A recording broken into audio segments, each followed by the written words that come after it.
நாடு வளமாகணும் அப்படின்னா நம்ம நாட்டுல லஞ்சமும் ஊழலும் இல்லன்னா நாடு வளமா மாறும். லஞ்சமும் ஊழலும் நம்ம நாட்டுல இருக்கக்கூடாதுன்னா கருப்பு பணமே இருக்கக்கூடாது. கருப்பு பணம் இல்லன்னா லஞ்சம் கொடுக்க முடியாது. ரிஜிஸ்டர் ஆபீஸ்ல போய் பத்திரம் பண்ணிட்டு இந்தாங்க 1000 ரூபாய்க்கு செக் லஞ்சமா வச்சுக்கோங்க, கொடுக்க முடியுமா? லஞ்சம் இருக்கக்கூடாது, ஊழல் இருக்கக்கூடாதுன்னா கருப்பு பணம் இருக்கக்கூடாது. ஆனா கருப்பு பணம் எங்க இருந்துப்பா வருது? அது என்ன கள்ள நோட்டா? தெரியாம அடிச்சு அடிச்சு விடுறாங்களா? இல்ல, அது நம்ம நாட்டுல அடிக்கிற ஒரிஜினல் பணம் தான் அது. அப்போ நம்ம நாட்டுல கருப்பு பணம் இருக்கக்கூடாது அப்படின்னா டாக்ஸ் இருக்கக்கூடாது. என்னோட வேலை இன்கம் டாக்ஸ் எடுக்க சொல்லல. நான் சொல்றது இன்கம் டாக்ஸ் இல்லன்னா கருப்பு பணம் இருக்காதுன்னு சொல்றேன். ஒருத்தட்ட பணம் வீட்டுல சும்மா இருக்கும், இன்னொருத்தர் கடன் வாங்குவார். இவர் பேங்க்ல ஏன் அந்த பணத்தை போடலன்னா அது பேங்க்ல போடக்கூடிய பணம் இல்ல, அந்த பணம் பிளாக் மணி. அதனால அவர் பேங்க்ல போடாம சும்மா வச்சிருக்காரு. அண்ணன் தம்பி பணம் இல்லைன்னு வெளியில கடன் வாங்குறாரு. இதே தான் நம்ம நாட்டுல நடக்குது. நம்ம எல்லாரும் நிறைய பணத்தை ஒருத்தர் 500 ரூபாயை சும்மா வச்சிருக்கிறோம், ஒருத்தர் 1000 ரூபாயை சும்மா வச்சிருக்கிறோம், ஒருத்தர் 5000 ரூபாயை சும்மா வச்சிருக்கோம், ஒருத்தர் 50,000 சும்மா வச்சிருக்காரு, ஒருத்தர் 5 லட்சத்தை சும்மா வச்சிருக்காரு, ஒருத்தர் 5 லட்சம் கோடியை கூட சும்மா வச்சிருக்கிறாராம். எங்கேயோ சும்மா வச்சிருக்கிறாராம். அதெல்லாம் சொல்றாங்க. அதுக்கான எவிடன்ஸ் எல்லாம் கூட நிறைய இருக்கு. 65 லட்சம் கோடி நம்ம நாட்டு பணம் வெளிநாட்டுல சும்மா இருக்கிறதா சொல்றாங்க. நம்ம நாட்டுக்கு கடன் கூட அதை விட கம்மியா தான் இருக்குதான். அதுல ஒரு நாட்டுல ஒத்துக்கிட்டதே 25 லட்சம் கோடியும். உண்மையாவே 25 லட்சம் கோடி நம்ம நாட்டுல கருப்பு பணம் இருக்குன்றத நாடே ஒத்துக்குது. ஆனா நிறைய சொல்றது 65 லட்சம் கோடி வரைக்கும் சொல்றாங்க. நாட்டுல உள்ள கருப்பு பணம் இவ்வளவு இருக்கு.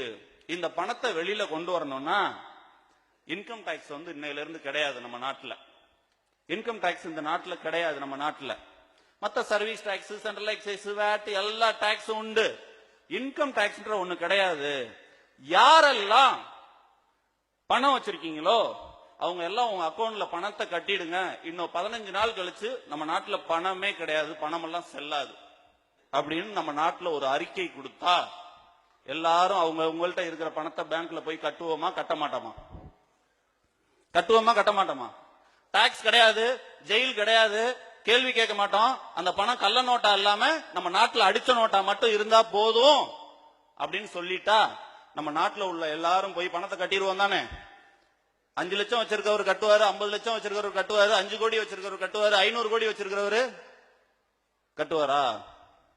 பக்கத்து வீட்டுக்காரன் காரி துப்புவானே, என்ன பண்ணலாம்? இவ்வளவு நாளா 500 கோடியை நீ சும்மாவாடா வச்சிருந்த அப்படின்னு கேட்பானே, என்னடா பண்ணலான்னு சொல்லிட்டு ஒன்னு ஆத்துல விட்டுருவாரு. அதை கட்டுறாரு விடுறாரு, அதை பத்தி கவலை இல்ல.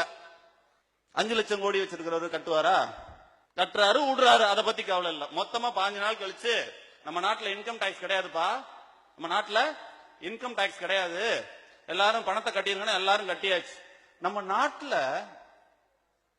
500 ரூபா நோட்ல எவ்வளவு அடிச்சோம், 1000 ரூபா நோட்ல எவ்வளவு அடிச்சோம், 50 ரூபா நோட்ல எவ்வளவு அடிச்சோம், 100 ரூபா நோட்ல எவ்வளவு அடிச்சோம், 5 ரூபாயில எவ்வளவு அடிச்சோம்ன்ற ஒரு கணக்கு இருக்குமா இருக்காதா?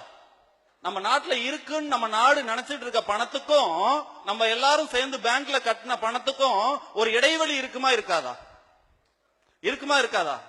ஆத்துல விட்டது, நான் தொலைச்ச பணம், இங்க உள்ள ஒவ்வொருத்தரும் கீழே போட்ட பணம், தெரியாம போட்ட பணம், கிழிஞ்சு போனது, எரிஞ்சு போனது, எங்கேயோ சுவிஸ் பேங்க்ல இருக்கிறது, அதெல்லாம் மொத்தமா நம்ம நாட்டுல இருக்குன்னு நினைச்சிட்டு இருக்கிறதுக்கும் ஒரு பெரிய இடைவெளி இருக்கும். அது 65 லட்சம் கோடியெல்லாம் இருக்காது கண்டிப்பா. அதோட கூட இருக்கிறதுக்கான வாய்ப்புகள் கொஞ்சம் ஜாஸ்தியாவே இருக்கு. இப்போ நான் என்ன சொல்றேன்னா, டாக்ஸ் வேணாம்னு சொல்லல. இப்போ நம்ம நாட்டுல பணம் கிடையாது, இன்கம் டாக்ஸ் கிடையாது. யாரெல்லாம் பிசினஸ் பண்றாங்களோ அவங்க பண்ற பிசினஸ்ல உள்ள சர்வீஸ் டாக்ஸ், மத்த டாக்ஸ் எல்லாம் இருக்கட்டும். பணம் பத்தலன்னா இன்னொரு டர்ன் ஓவர் டாக்ஸ் ஒண்ணு போட்டுக்கோங்க. நைட்டு 12 மணி ஆனா யாரெல்லாம் என்ன தொழில் பண்றாரோ அவர் பேங்க் அக்கௌண்ட்ல இருந்து கவர்மெண்ட் அக்கௌண்ட்டுக்கு பணம் போற மாதிரி இன்னைக்கு சிஸ்டம் எல்லாம் பண்ண முடியும். அன்னைக்கு பண்ண முடியாது, 15 ஆண்டுகளுக்கு முன்னாடி பண்ண முடியாது. இன்னைக்கு அதையும் பண்ண முடியும். இந்த நம்ம நாட்டுல இருக்குன்னு சொல்ற பணத்துக்கும் நம்ம எல்லாம் பேங்க்ல போய் கட்டின பணத்துக்கும் ஒரு பெரிய இடைவெளி இருக்கும். அந்த பணம் இப்ப யாரோடது? என்னது இல்லைன்னு நான் சொல்லிட்டேன். நாட்டுல உள்ள எல்லாரும் என்னது இல்லைன்னு சொல்லியாச்சு. இப்ப அந்த பணம் யாருது? நாட்டோடது. எடுத்துக்கோ, நாட்டுக்கு எடுத்துக்கிறது அந்த இடைவெளி பணத்தை. சுவிஸ் பேங்க்ல இருந்து கொண்டுட்டு எல்லாம் வர வேணாம், அங்கேயே போட்டுன்றாது. 5 வருஷத்துல நம்ம நாட்டுல என்ன டாக்ஸ் கலெக்ஷன் ஆகுமோ அந்த டாக்ஸ் 15 நாள்ல கலெக்ஷன் ஆயிடும். இப்போ அதுக்கப்புறம் எனக்கு நாட்டுக்கு பணம் பத்தலன்னா டர்ன் ஓவர் டாக்ஸ். என்ன வியாபாரம் இந்த நாட்டுல நடந்தாலும் இதுக்கப்புறம் ஒயிட்ல மட்டும்தான் நடக்க முடியும். ஏன்? எல்லா பணமும் பேங்க்ல இருக்குது. 500 ரூபாய்க்கு ஒரு பொருள் பர்ச்சேஸ் பண்ணா கார்டுல தான் பண்ணணும், செக்ல தான் பண்ணணும். பணமே கிடையாது, பணமே கிடையாது. நான் ஆயா கடையில போய் எப்படி வடை வாங்குவேன்? ஏடிஎம்ல 100 ரூபாய் வரைக்கும் எடுத்துக்கோ, 100 ரூபாய் நோட்டு மட்டும் இருக்கும், 100 ரூபாய் எடுத்துக்கோ, 100 ரூபாய்க்கு கீழே இருக்கும். ஆயா கடையில போய் வடை வாங்கு, பெட்டி கடையில போய் சிகரெட் வாங்கு. நான் ஆயா கடையில 15 ரூபாய்க்கு வடை வாங்கினேன், பெட்டி கடையில 10 ரூபாய்க்கு சிகரெட் வாங்கினேன்னு போய் கணக்கு நீ கொடுத்தா தான் அடுத்த 100 ரூபாய நீ எடுக்க முடியும். அடுத்த 100 ரூபாய் அப்பதான் நீ எடுக்க முடியும்.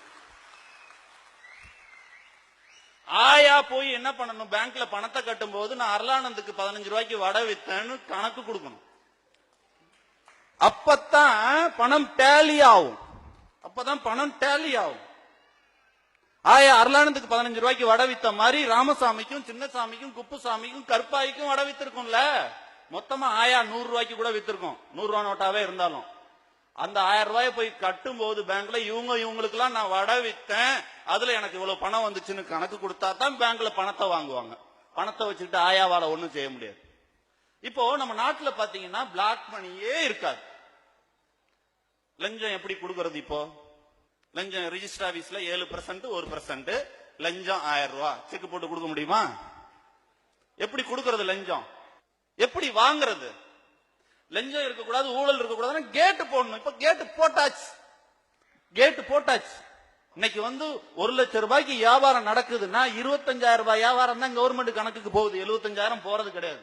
ஆனா நான் சொல்ற மெத்தட்ல 1 லட்சமும் கவர்மெண்ட் கணக்குக்கு போகும். அன்னைக்கு பணம் பத்தலன்னா அடிஷனலா வேற எந்த டாக்ஸ் வேணாலும் போட்டுக்குங்க. ஆனா பிளாக் மணி இல்லாம இருக்கணும்னா இது பண்ணணும். இத பண்ணுனா நாடு வளமா மாறிடும். இதுக்கு என்ன பண்ணலாம்னு நான் 40 MBA வச்சுலாம் ஆராய்ச்சி பண்ணல. அருளானந்த மனசு மூளையும் பேசி பேசி பேசி பேசி 4 வருஷம் அங்க போய் இடிச்சு இங்க போய் இடிச்சு 2008 விட கிடைச்சிருச்சு. இந்தியா வளமான இந்தியாவா 15 நாள்ல இதை செஞ்சா நடக்கும், இதை செஞ்சா நடக்கும். கருப்பு பணம் எல்லாம் வெளியில வந்துடும். கொண்டுட்டு வான்னு நம்ம ஏங்க சொல்லணும்?